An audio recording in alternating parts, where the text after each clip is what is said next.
Amang makapangyarihan, sa iyong pagmamahal at liwanag kami nag-aalay ng aming puso at isip, gabayan mo kami sa bawat hakbang. Amen.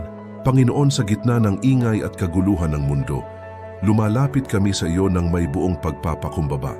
Bigyan mo po kami ng pusong mapayapa at isipang malinaw upang marinig namin ang iyong tinig sa bawat sandali. Sa mga pagkakataong kami nalilito at nawawalan ng pag-asa, paalalahanan mo kami na ikaw ang aming gabay at lakas. Naway ang panalangin ito ay maging tanglaw sa aming mga landas, na nagpapaalala na sa bawat pagsubok, hindi mo kami iiwanan. Sa iyong awa at pagmamahal, kami ay nagtitiwala. Maraming salamat sa pagbubukas ng inyong puso.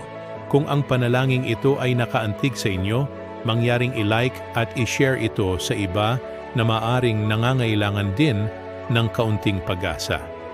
Mag-subscribe para sa iba pang mensahe ng pananampalataya. Amen.